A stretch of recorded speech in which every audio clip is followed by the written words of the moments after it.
I was never a man of secrets. But my wife's betrayal changed everything. For 3 years, she had slept with her boss, 120 times, she confessed. As the words left her lips, it felt like someone had punched me in the gut. Every time I looked at her, all I saw was the woman I thought I knew. Now, she was just a stranger. That confession, those 120 lies, shattered my soul, and I knew then revenge would be my only salvation. For the last 6 months, my life had been challenging as my wife, Cassie, seemed to be getting closer to her boss, Ted Walker. I worried that if he hadn't already, he might get closer to her in ways I didn't like. Ted had a confident personality and charm that drew people in, but he often took advantage of others. A few years ago, I had been in a position to give him feedback about his work, but that didn't seem to affect his career much. However, he appeared to hold a grudge against me, wanting to interfere in my life. Over the past 6 months, things had been strained between Cassie and me. I was hoping a vacation in Mexico City with the kids would help, but the situation escalated quickly. Cassie confronted me with a choice. Either I leave my writing career and go back to my previous job in accounting, or she would consider ending our marriage. I suspected Ted was behind this pressure. I hadn't confirmed if Cassie was involved with Ted, but the night before, I saw her leaving his hotel room looking disheveled, which only fueled my concerns. Things went from bad to worse when I found myself trapped on the hotel's 49th floor with the President of Mexico and my family, while armed individuals targeted the President. I feared for our safety, knowing that if they reached him, they might harm anyone nearby. Looking for reassurance, I turned to Captain Lopez, the President's head of security. Just then, his radio crackled with urgent chatter in rapid Spanish, and gunfire echoed in the background. The captain translated for everyone, explaining that there were several armed individuals in the hotel attempting to assassinate the President, and his team was outnumbered. "The fire alarms are sounding," Captain Lopez added. "This means the elevators will shut down, taking everyone to the ground floor." The President conferred with his chief of security before addressing us all, indicating we needed to reach the roof where a helicopter would come to our aid. He urged everyone to stay calm and follow his security team. "We still have time," the captain reassured us. "They'll need to climb the stairs, which will take them much longer." The people in the hotel began to leave for the stairway leading to the roof. Captain Lopez's radio buzzed again, and I could hear more gunfire. He spoke firmly into the device as he seemed to give directions. After he finished his call, he turned to the President and informed him in Spanish, something that visibly concerned the President. The President then asked in English, "What is the current situation? Everyone should understand what's happening." "The police are surrounding the hotel now," Lopez responded. "Army units are on their way, but they may take some time to arrive. However, the helicopter should reach us before the armed individuals can access this floor." The President nodded, asking for a second helicopter to ensure we all could evacuate safely. He encouraged Captain Lopez, then moved towards the stairway with security personnel. Cassie and the kids stood a bit away, only catching fragments of the conversation. When the President began to leave with his security team, Cassie approached me, her face showing concern. "Andy, what's happening?" she asked, fear evident in her tone. "The armed individuals are trying to capture the President," I quickly explained. "We need to go to the roof for evacuation." I could see the worry on my children's faces, matching Cassie's expression. Despite the tension between Cassie and me, my priority was to safeguard my family, including her. It was an instinctive duty of a husband and a father. As we made our way with the others, Captain Lopez called out to me, requesting that I stay behind for a moment. He asked Peter and Billy to stay too. The worried looks on my family's faces tugged at my heart. "You all go ahead," I said to them, trying to sound calm. "I'll be right behind you." Cassie looked concerned, a surprising reaction given our recent issues. Still, I was determined to do everything possible to keep them safe. Once they were secure, we would figure out the rest later. After ensuring Cassie and the kids went ahead to the stairwell, I turned to Captain Lopez. He gestured me over to a floor plan displayed on the wall, typical of hotels, showing the layout clearly. They indicated where the exits were in case of a fire or, in our situation, a serious threat. "Have any of you ever fired a gun?" the captain asked. I was concerned by that question. It suggested that Captain Lopez was preparing for a confrontation, and we already knew we were outnumbered. Billy quickly shook his head. "No, I dislike guns." Pete nodded. "I've fired a .22 rifle and a target pistol." When the captain turned to me, I nodded as well. "I belong to a shooting club. I own 2 handguns and a carbine." "Mr. Taggart," the captain directed to Billy, "you head up to the roof with the others." Billy didn't need to be told twice and jogged away. "I'm not sure about everything going on," the captain said, "but we're in a difficult situation." Before he could explain more, his cell phone rang. He answered it and then cursed. "Oh, no!" He then spoke quickly in Spanish. "I guess that wasn't good news?" I asked. The captain nodded. "The president's helicopter has a mechanical problem. I told the pilot to find another helicopter if needed. It may take longer than I first thought. We might have to defend ourselves. Also, there are more cartel members in the hotel than I realized.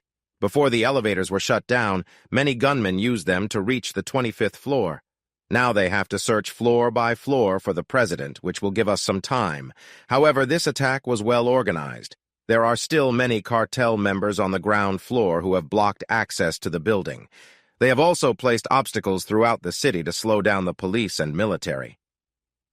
"So, what do you want us to do?" I asked. "I've ordered my men on the ground floor to move up to the 20th floor and block any intruders. The others will join me here," the captain said, pointing to the building plan. "There are only 2 stairways to the roof. We must hold both stairs. If necessary, we can retreat to the doorways leading to the roof. We must delay the intruders until help arrives." I understood that the captain was focused on protecting the president, but I was worried about what would happen if the cartel reached the roof. They would harm everyone there, including my family. A wave of fear for my wife and kids surged within me. I knew I would do anything to protect them. Captain Lopez raised his radio and spoke quickly in Spanish again. He then turned back to Peter and me. "My men from the ground floor are in position. The rest are making their way up to join us. We don't have much time. We need to create obstacles on the stairs to make it harder for them to reach us."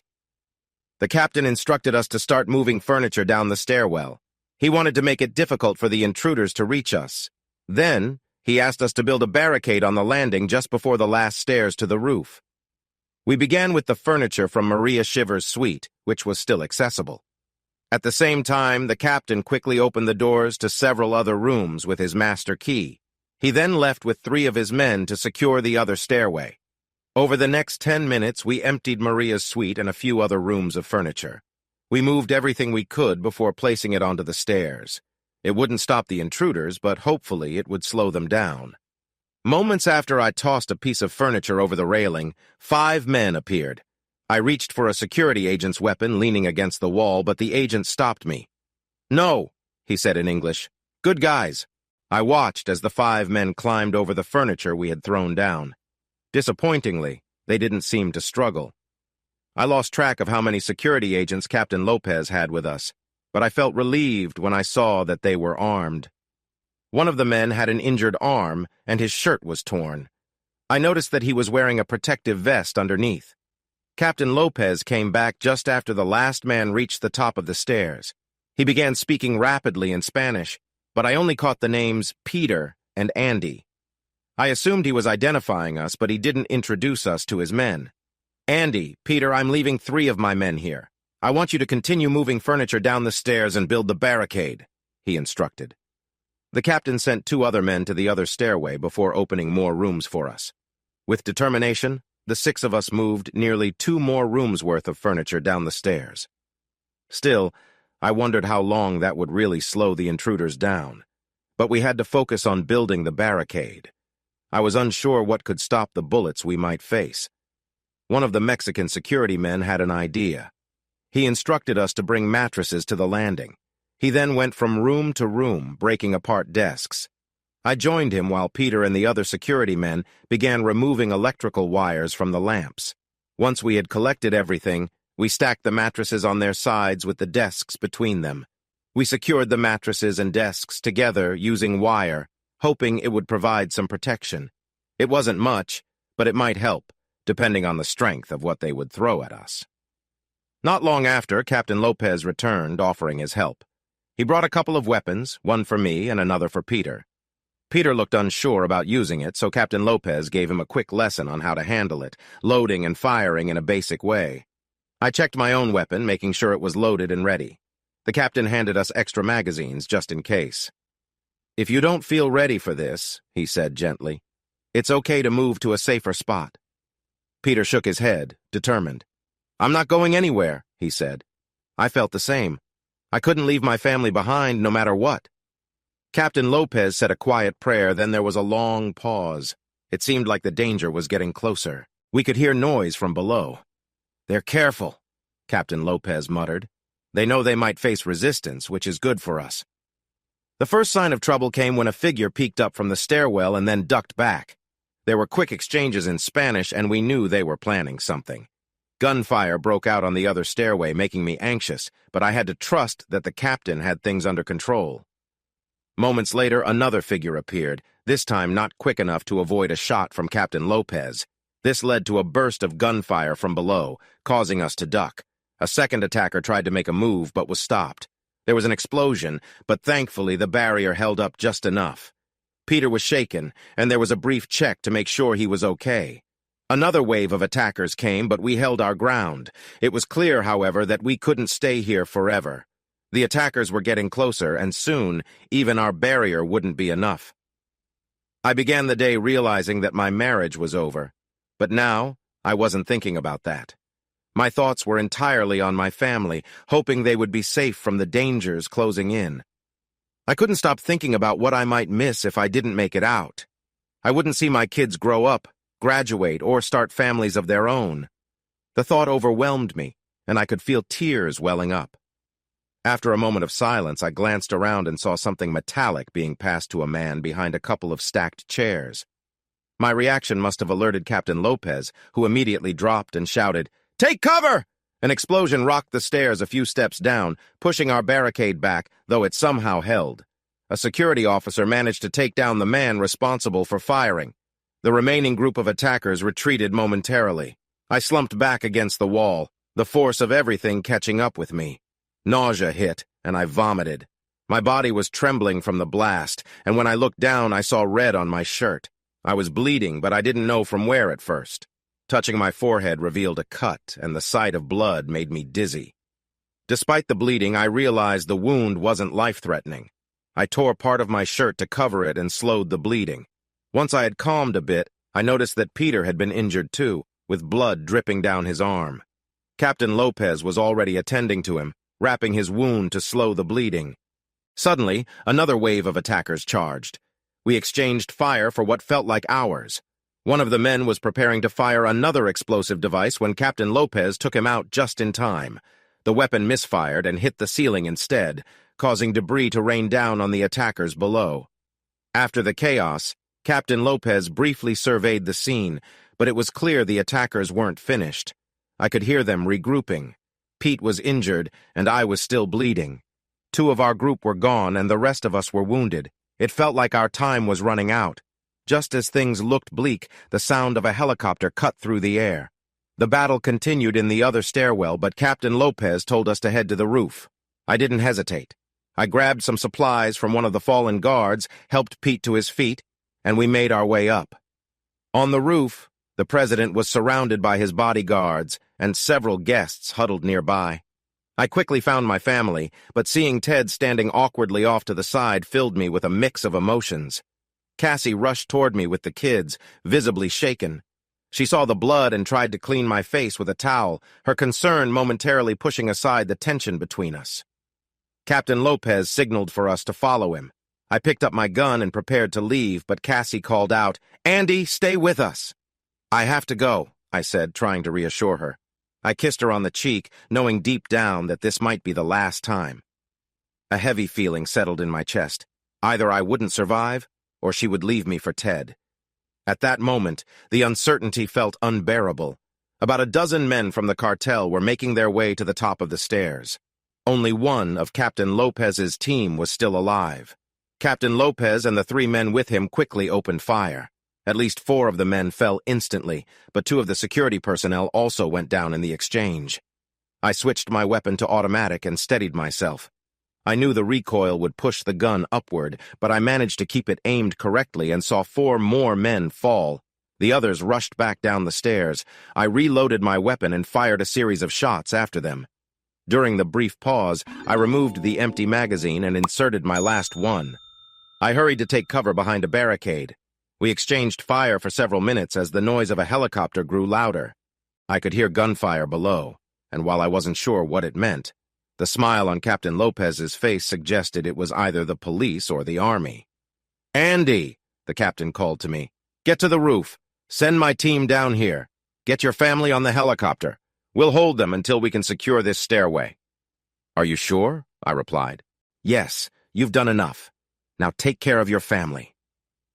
As I burst onto the roof, the helicopter was just about to touch down. I ran to the security man and sent him back to the stairs. Moments later, the helicopter's side door swung open, and the man inside was signaling for everyone to board. Ted dashed ahead of everyone and jumped on board.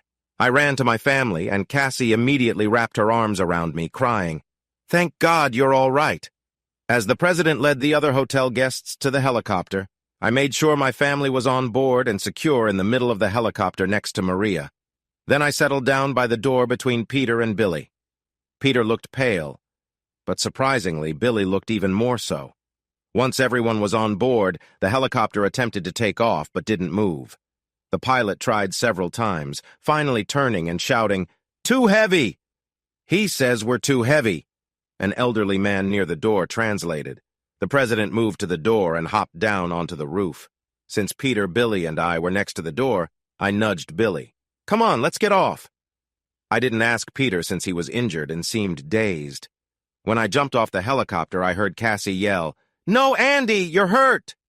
Just after we jumped down, 2 older men also exited the helicopter, but it still wouldn't take off. Peter climbed down next, but it still wasn't enough. All eyes turned to Ted, who retreated to a corner, shaking his head. "I'm not getting off," he said through clenched teeth. Just then, a bullet struck near the helicopter, and the sound of gunfire reminded us of the danger. We quickly looked for cover, but it was clear that if the helicopter didn't leave soon, it might not get away at all.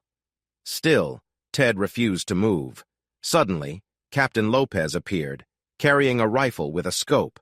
He immediately began returning fire at the shooter on the other building, drawing the sniper's attention away from us. Those of us who had exited the helicopter began to run. I pointed toward a low wall where the president had taken shelter, and Billy, Peter, and I made our way toward it. But with my injured leg, I couldn't run quickly. It felt more like a limping jog. After only a few steps, I felt a sharp pain in my side and fell to the ground. As I went down, everything seemed to slow. I could see the green turf rising up to meet me, and then I heard Cassie's cry, "God, Andy, no!" followed by Sally yelling, "Daddy, Daddy!" I struggled to sit up, and as I did, I felt blood on my side. I looked over at the helicopter and saw the frightened faces of my wife and children. Moments later, the elderly man who had translated for the pilot struggled down to the roof. The helicopter finally lifted off, banking hard as it flew away from the roof. I felt myself start to fade. The last thing I thought was that my family was safe before everything went dark. Cassie as. We waited in the hallway for the interview to conclude. Andy seemed distant and stood away from me. When I tried to talk to him, he just shook his head and said, "Later." All I could think was, "Please, God, let him believe me." I kept repeating that prayer under my breath. Andy paced, glancing at the suite's door occasionally.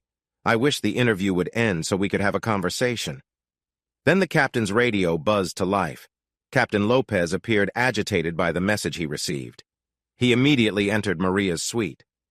Andy followed him into the room, and I sensed something was wrong, but I didn't understand what was happening. I heard mention of gunmen in the hotel, and fear gripped me. I gathered my children close and waited anxiously. I struggled to stay calm, but I was scared. I felt a bit better when I looked at Andy and noticed how composed he was, despite the concern on his face. Then the president ordered us to follow his security guard to the roof. However, when the captain said he wanted Andy to stay behind, I felt panic rising again. "Andy, please stay with us," I pleaded. "It's okay," he reassured me. "I'll be there soon." But he didn't come soon. Sally was crying, and I held her close as tears streamed down my cheeks. Kevin kept asking if his dad would be all right. I kept reassuring him that everything would be okay, but I could tell he didn't believe me. Maria was kind and stayed close to the children, calming them down. President Sanchez tried to reassure everyone that his team had control of the situation, but the worry on his face was clear. His 3 security guards moved everyone against a wall and prepared themselves, pulling out their equipment and taking defensive positions. There was nothing we could do but wait. When the sounds of conflict started and Andy still hadn't returned, I began to cry. Maria hugged me, trying to stay strong, but I knew she was scared too.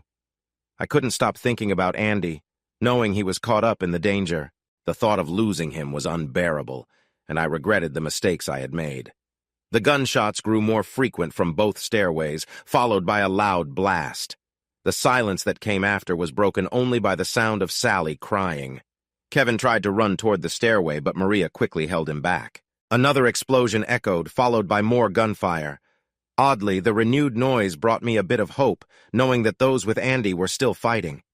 It was a small comfort, but it was something to cling to in this terrifying situation. The fight seemed endless, but my heart lifted when I heard the sound of a helicopter approaching. Just as relief began to wash over me, there was another loud explosion, followed by more shooting. The roof near where Andy was stationed seemed to tremble. I froze, unable to breathe as silence fell over that side. Finally, I saw Andy emerge with Peter, a security guard, and Captain Lopez. He was covered in blood, and we all rushed to him. "Andy, you're hurt," I said, holding him tightly. He hugged me back and reassured me. "It looks worse than it is." I wiped the blood from his face with a towel, embracing him again. We stayed like that until Andy noticed Captain Lopez and the others moving toward the other stairway where the battle continued. Andy began to follow them. "Andy, no!" I pleaded. "Stay with us." "I have to go," he said gently, kissing my cheek. "It'll be all right." As Andy stepped through the doorway, the gunfire resumed. My legs gave out and I broke down in tears. The thought of losing him was devastating. I prayed, asking for another chance to make things right. How could I have ever doubted him? With my children gathered around me, I glanced at Ted, the man I once compared to Andy. Ted, who had seemed confident at the beginning, was now hiding in a corner, trembling. His earlier bravado had vanished when he realized the seriousness of the situation. He had tried complaining and shouting at the president, but after being ignored, he sulked and distanced himself from the group. Now he was cowering behind a pile of chairs. Seeing him like that filled me with disgust. As the helicopter landed, I couldn't take my eyes off the door. I was desperate for Andy to return. When he finally emerged, I felt a wave of relief. But then I saw Ted burst from his hiding place and dash to the helicopter, pushing past everyone to get on board first. The rest of the group moved calmly, following the president. I clung to Andy, but he gently urged us forward. I kept looking back to make sure he was still with us. Once on board, the president helped people climb into the helicopter. Andy assisted Sally and Maria, then helped me up while Kevin climbed in on his own. We all found seats, and Andy positioned himself by the door with Billy and Peter. As the helicopter pilot tried to take off, we remained stuck. "Too much weight!" someone yelled. President Sanchez, seeing the issue, sighed and stepped off the helicopter. But even with him off, the machine still couldn't lift off. I saw Andy and Billy exchange a look before they both jumped off as well. "Andy, no! You're injured!" I cried. He turned and gave me a sad smile, and I realized how much I truly loved him. A moment later, 2 older men followed Andy, and Peter got off as well. But still, the helicopter remained too heavy. Everyone turned their attention to Ted, but he refused to move. "No way I'm getting off," he snapped. Suddenly there was a loud noise as something struck the side of the helicopter. The reality hit me. Someone was firing at us. The people in the helicopter started to shout in panic. I saw Andy trying to run with the other men for safety, but just a few steps in, he suddenly turned around and collapsed. I yelled, "No, Andy!" I heard Sally crying out, "Daddy! Daddy!" At that moment, an older gentleman carefully stepped onto the roof as the helicopter began to rise. Andy sat up, looking confused. He reached to his side and pulled back his hand, which was covered in red. Then the helicopter tilted sharply and descended below the edge of the building. As we flew away, I spotted Army helicopters heading in the opposite direction. But that was all I could focus on as I sobbed uncontrollably, holding Sally and Kevin tightly, both of them weeping too. The helicopter landed at an Army airfield and we were led into what seemed like a small terminal. The men who helped us had no information about anyone left behind. All they knew was that the fight for the Fantasia Hotel was still ongoing. About half an hour later, a bus arrived, and we were taken to a large police station. There, we were separated and questioned. Still, no one had answers. I was overwhelmed with worry and began to feel anxious. The men questioning me remained calm but had no information to offer. Finally, I pulled my cell phone from my pocket and called my workplace. Soon, I was connected to Mr. Bracken. "Cassie, are you okay?"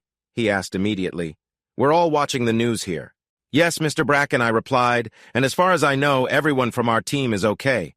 But Andy was still on the hotel roof, and he seems to be hurt." I lost my composure and started to cry as I continued. "The authorities won't give me any updates.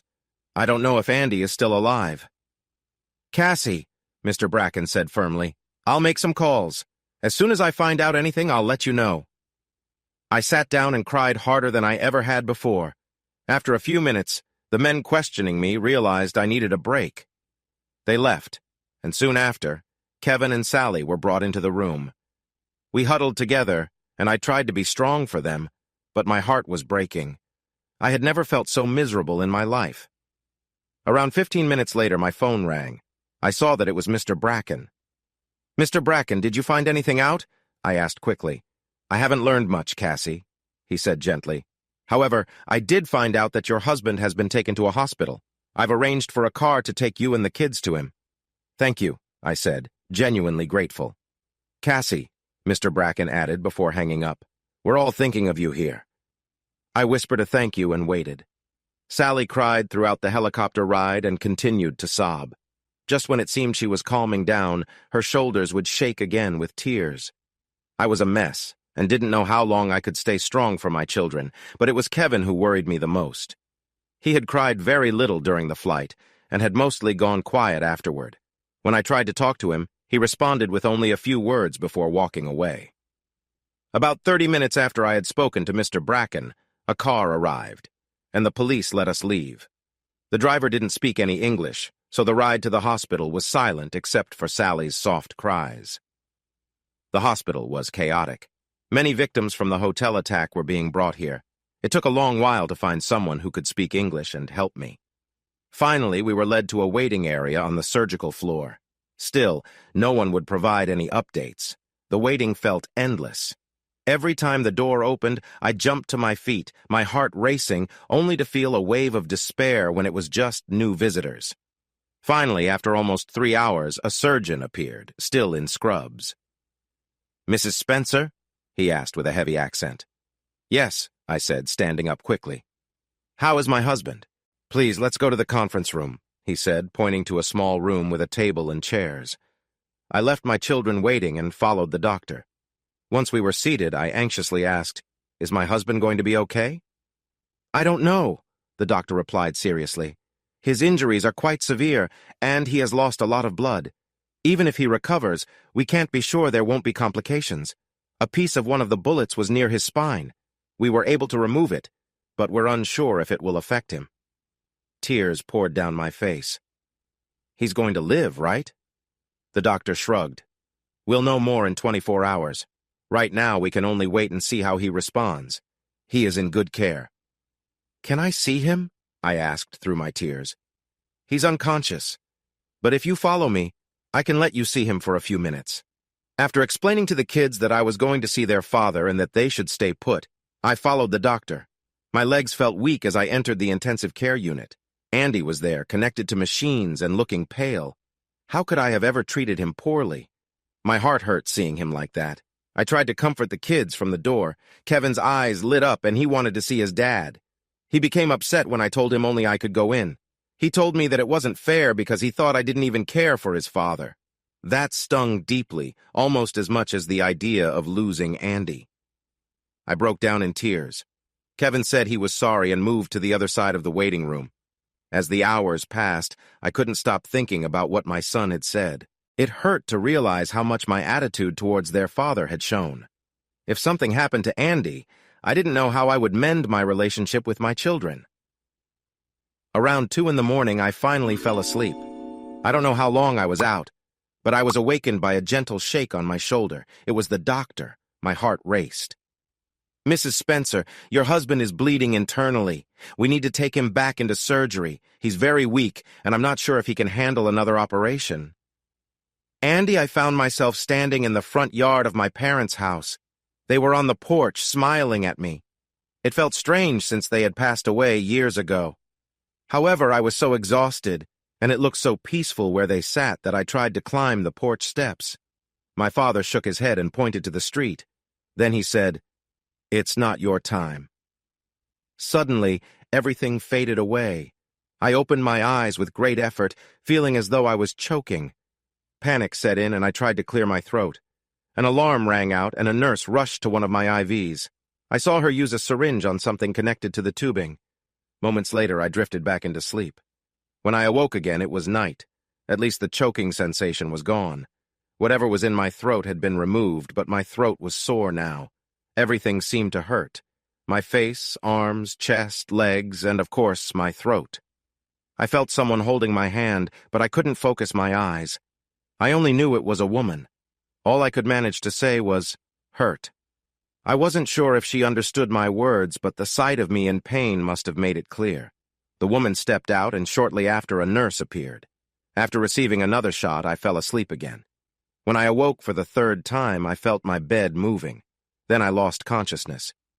"Mr. Spencer? Mr. Spencer?" I heard a voice and felt someone shaking me. It felt like I was underwater, struggling to surface.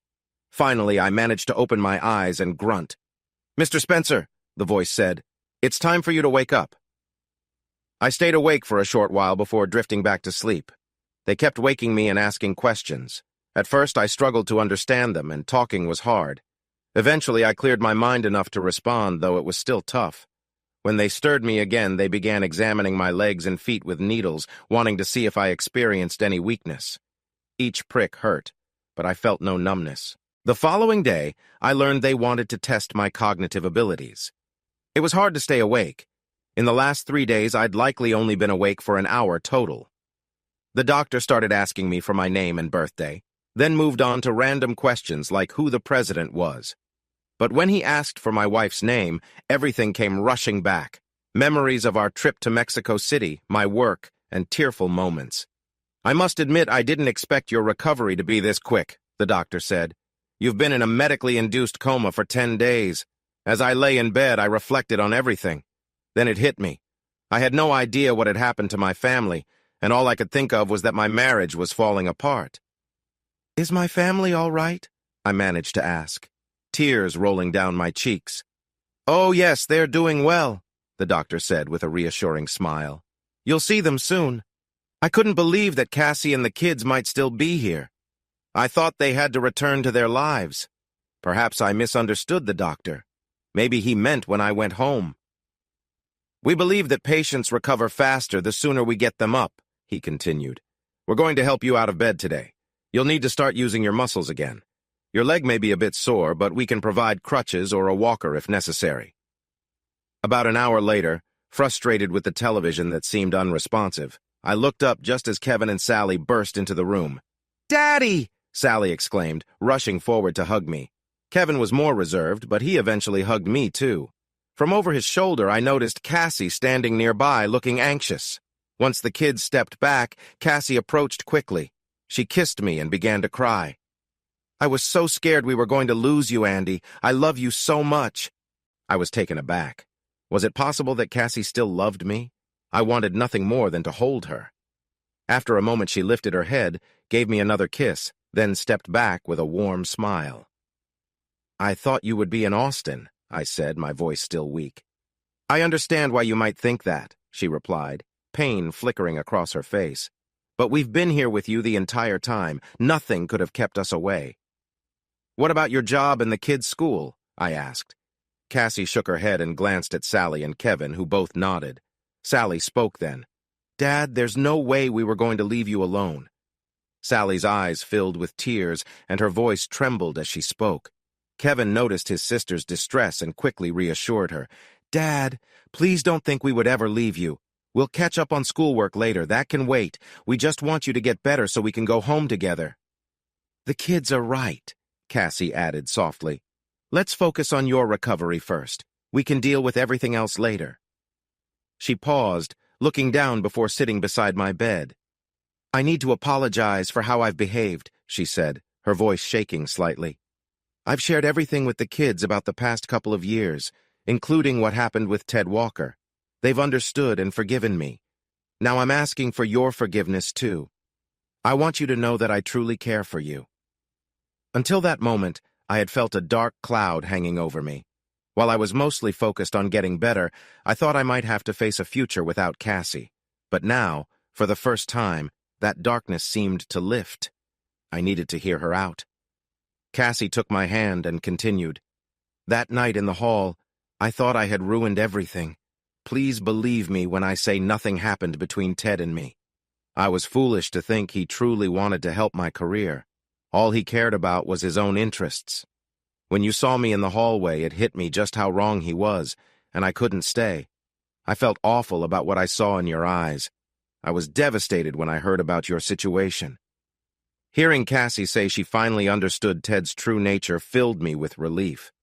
I'm embarrassed that I even thought he was better than you, Cassie went on. Her face flushed, and her hands trembled. Ted uses charm to get what he wants, but deep down he's just not a good person. But isn't he in charge of the junior partnership committee? I pointed out. Won't that hurt your chances?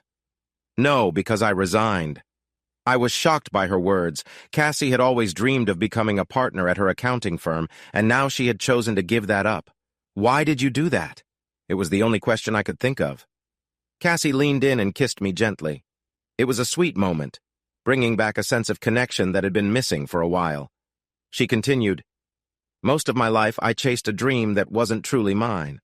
I grew up with my dad talking about his efforts to become a partner, and when he passed away before achieving it, I unknowingly took on that ambition. But the thought of losing you changed everything for me. I realized that pursuing that dream wouldn't make me happy, and I didn't want to repeat my father's path of regret. I wanted to be with you instead. So I made the decision to focus on what truly matters. What did Mr. Bracken say about your resignation? I asked, still astonished by her choice. He hasn't accepted it yet, Cassie replied. He wants to speak with me when we return to Austin, but I know my family has to come first.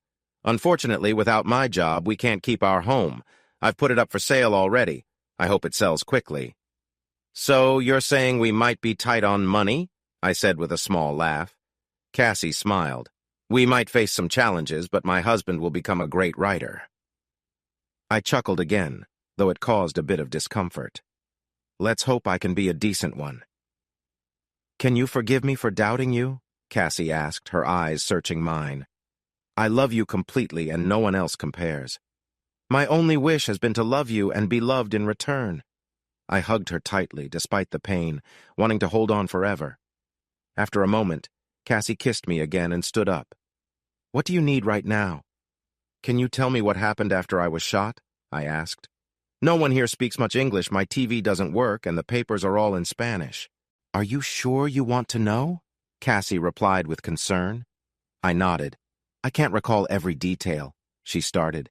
You can check when we get home, but as far as I remember, about a dozen of President Sanchez's security personnel were killed, and several were injured, including Captain Lopez. There were around 26 guests shot, with 7 fatalities. Many attackers were also killed or captured during those events. What about Peter and Billy? They're okay. Pete was hurt, but it's not serious. He just needs to wear a sling for a while. And your co-workers? Everyone from my office is fine. But it could have been much worse. They discovered a large amount of explosives. The assailants were planning to escape by helicopter and then destroy the hotel after targeting the president.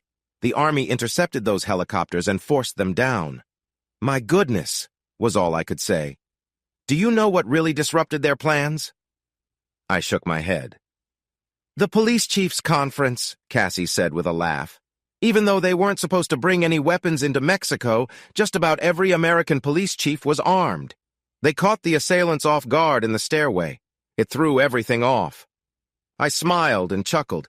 You have to appreciate Americans and their commitment to safety. After a week, they released me from the hospital and we went home. I'd be lying if I said everything was smooth sailing from then on. There were still plenty of challenges we had to face. One of the biggest was that Cassie returned to her old job, supposedly part-time. But after a few months, she was back to her usual routine. It all came to a head the night before Kevin's soccer team was to play in the regional finals. Cassie wanted to cancel because she had a client who wanted to meet with her. I didn't get angry. I just felt sad. "Cassie, can we talk about this, please?" I asked. "Andy, this is an important client. I can't turn him away," she replied. "Cassie, you can do what you think is best, but just think about one thing. You only get so many special moments with your kids. Do you really want to look back and see that you missed most of those moments because of your job? If it becomes a higher priority, you might wake up one day and find that your kids don't want to spend time with you anymore." Cassie continued to argue that this client was significant for the firm's earnings. I told her that I had said all I could about it and she wouldn't hear more from me. I was disheartened that she was slipping back into her routine, and there was nothing I could do. I understood that Cassie appreciated her job, but I worried that if she kept at it, eventually, the kids and I would grow distant from her. On the day of Kevin's game, I stopped by Cassie's office, hoping she might have reconsidered. However, her assistant told me that she had gone to visit the client. I headed home, picked up the kids, and drove to the field. The sky was overcast and it was chilly, almost perfect weather for a game. I was watching Kevin's team warm up when someone sat down beside me. When I looked over, it was Cassie. She reached over and smiled at me. "You were right." That day turned out to be one of those rare, perfect days. Cassie had called the client and explained about her son's game. They were happy to reschedule. Kevin's team won the game 5-3, and Kevin scored one of the goals. We went out to celebrate afterward. Epilogue. The day before they released me from the hospital, I had a surprise visitor. Cassie and the kids were busy packing for our return trip when a man appeared in my doorway. It was President Sanchez. Alongside him was Captain Lopez. I was relieved to see that the captain seemed well, although he had a noticeable scar on his cheek and a bandage on his hand. "Mr. Spencer," the president said as I stood and extended my hand. Instead of shaking it, he pulled me into a gentle hug. "I'm so pleased to see you up and about. I was worried for a while that we might lose you. The world needs good people. Please, let's sit. I have something important to say to you." I took a seat across from him, and we talked about how we were both doing after the attack. The president shared that he had gone on TV that day to reassure the Mexican people that the cartels would be dealt with. Captain Lopez stood by the door, always vigilant. "Mr. Spencer, I truly am glad to see you recovering so quickly," the president said, patting my leg. "I came today not only to express my gratitude, but also on behalf of the Mexican people. That's very kind of you, Mr. President. But really, I was just protecting my family." "I know, but that doesn't lessen your role in helping us in that battle." The president paused to look at Captain Lopez. "I wanted to present this on national television, but Captain Lopez advised against it to protect you and your family." The captain stepped forward and retrieved a box from his coat. The president took out an elegant medal. I looked closely and saw an eagle holding a snake. "Would you please stand?" the president asked. Once we were both standing, he placed the ribbon holding the medal over my head. "On behalf of the people of Mexico, it is my honor to award you the Order of the Aztec Eagle for your role in supporting the fight against the drug cartels." The president kissed me on both cheeks and then shook my hand. Captain Lopez stepped forward, smiling, and gave me a gentle hug. "Mr. Spencer," the president continued, "the Order of the Aztec Eagle is the highest award Mexico gives to a non-citizen. You are a brave man, and I have great respect for you." "I'm truly honored," I replied, searching for words. "I'm honored but also humbled. I just did what I thought was right. I really don't feel like I deserve this." "No, you definitely do," the president insisted. "It is the very least we can do. You deserve so much more. Maybe when the issues surrounding the drug conflict are resolved, we will have a real celebration for those who worked hard in this fight. But sadly, I must take my leave now. As you might guess, I have many responsibilities and little time." In a flash, the president arrived and then departed. Cassie and the kids were quite impressed when I showed them the medal and shared that the president had given it to me personally. At Cassie's former workplace, one of the first changes was Ted's departure. He wasn't fired in the traditional sense, but was bought out for considerably less than what his share was worth, thanks to a clause in the partnership agreement. Ted threatened to challenge the decision, but once his unsavory actions became known, he chose to step away quietly. A video of him looking frightened in a helicopter surfaced online, as well as another clip of him hiding behind pool chairs. I suspect either Peter or Billy posted those videos, but I haven't had a chance to speak with them about it. I learned something else about Ted Walker. His wife didn't have a delayed arrival. He had simply told her he was busy that first day, while he was actually pursuing my wife. Once the truth surfaced, his wife filed for divorce. She had hired a private investigator who discovered multiple affairs. Coupled with his shameful behavior, she wanted nothing to do with him. The last I heard, Ted had moved to California, which seems fitting. It's a place where his actions align with many others. Maria's 3-part documentary received rave reviews and attracted a large audience, especially after the incident at the Fantasia Hotel. She won an Emmy for her work, and Peter was awarded a Pulitzer Prize for his film coverage of the cartel incident. And yes, Maria does still call me from time to time. Most of the time, she just wants to chat. Occasionally, she has a writing task for me. She also has a new boyfriend who runs several tuxedo stores and is involved in charitable work. They met at one of his charity events. I saw a picture of him. He seems nice, but not particularly remarkable. Still, from what Maria says, it's clear she is very happy with him.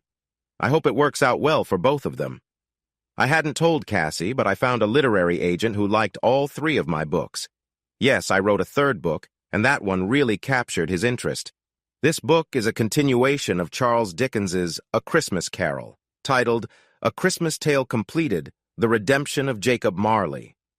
My agent thinks it's a standout Christmas story. I hope he can persuade a publisher to take it on. After the soccer game, Cassie started distancing herself from her old firm and began to build her own practice from our new home. Even when her firm offered her a junior partnership, Cassie decided to decline. Our new home is an old farmhouse with a den and a sitting room on the first floor, along with a large living room, dining room, eat-in kitchen, and bathroom. The second floor has 4 bedrooms and 2 bathrooms. We converted the den and sitting room into offices. Cassie chose the sitting room because it's near the front door, which provides space for a desk and chairs in the hallway. I took the den at the back of the house where it's quieter. I continue to accept assignments whenever they arise. I earned a good income writing about the incident, and I have agreed to write a book about my experiences, for which I received a notable advance. A humorous thing about Cassie's accounting practice is that when she gets busy, I help out. I always enjoyed working with numbers. I just didn't care for office politics. With Cassie's private practice, there's none of that. My reward for helping is simply our shared time together, which is a lovely bonus. We still have our minor ups and downs. There was a scare with Cassie when they found a lump on one of her breasts, but thankfully, it turned out to be benign. Kevin had a bad car accident shortly after getting his license, but he only sustained a broken wrist and some cuts. He healed well and now drives very cautiously. Sally is now in college, studying accounting, and she has a serious boyfriend who seems nice and fits in well with the family. It's still early to know if he's the one. Looking back on that day in Mexico City, I have mixed feelings. While I certainly don't appreciate the violence that occurred, there are some positive outcomes. The aftermath of the attack on President Sanchez led to stronger cooperation between the Mexican and American governments in combating the drug cartels, significantly hindering their operations. More importantly, it helped mend my marriage. I was able to regain my wife's love and respect. Hey listeners, if you enjoyed watching this video and want to stay updated with our latest content, don't forget to hit that subscribe button and turn on notifications. You won't want to miss out on what's coming next. Thanks for watching, and see you in the next video with Queen Cheating Tales.